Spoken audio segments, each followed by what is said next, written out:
Psychedelic logo animations are super popular right now, and the best part is they're really easy to make in Blender. With the clean project, I always start off with adding a reference image of the logo into the scene. I set the rotations to 0 so the image is flat. To model the logo, I start off with a plane. Then in edit mode, I start moving the vertices to fit the shape of the logo. I extrude edges and add loop cuts to add additional geometry where needed. At this point, the logo usually looks a little rough around the edges. So to smooth it out, I add a subdivision surface modifier. Now with all the vertices selected, I extrude the shape into the Z-axis to make it into a 3D logo. Then I add some additional loop cuts to sharpen out the edges. I rotate the logo on the X-axis by 90 degrees so it faces the front view. To render any animation, you need a camera. So I add a camera to the scene, and I move it and then rotate it so it faces the logo. In the camera view, I check to see how the logo fits in the frame. I adjust the aspect ratio and resolution, then I make any adjustments till the logo fits in the frame nicely.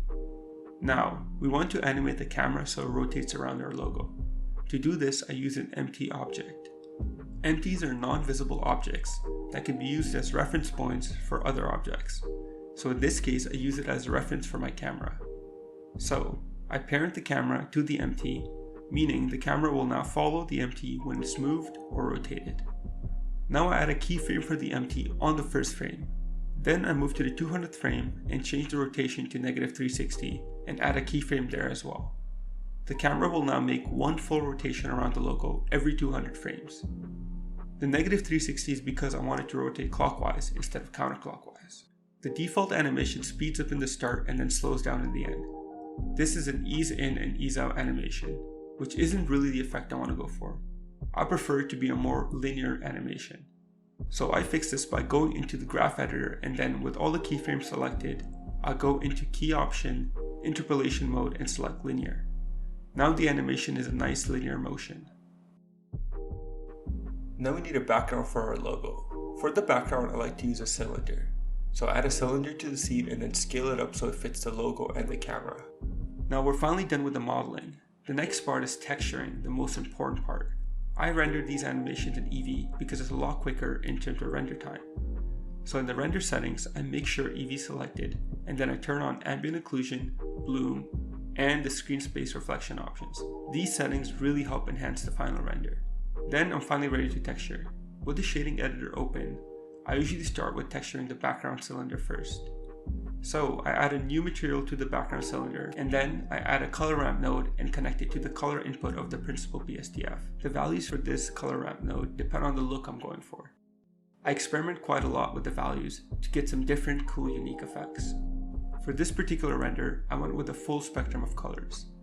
The easiest way to do this is by changing the RGB value to HSL and then changing near to far. Now, if we make the first and the second colors the same color, it will give us the full spectrum of colors. The second node I use is the layer weight node. This gives it the effect of the color changing as the object goes from facing the viewer to being seen at a different angle. Then I add a magic texture and a noise texture. The magic texture is what gives us the psychedelic colors, and the noise texture is great to use to add some randomness to those colors. The combination of these two nodes gives us the potential to make some really cool psychedelic textures with a lot of flexibility. Now at this point, everything still feels a little dull, so I'll add an emission node and mix it using the mix shader. The emission node can be used to add ambient light to the texture. The higher the strength, the brighter the light will get. So we're finally done texturing the background cylinder. The next part is to texture the logo. With the new material added, I first changed the base color to black, make the roughness 0, and increase the metallicness to 50%. Then I add a color ramp node, but this time connected into the emission input of the principal BSDF. For the logo, I usually use a dark color and a highlight color. I drag the dark color super close to the highlight color, so the majority of the logo should be a dark color.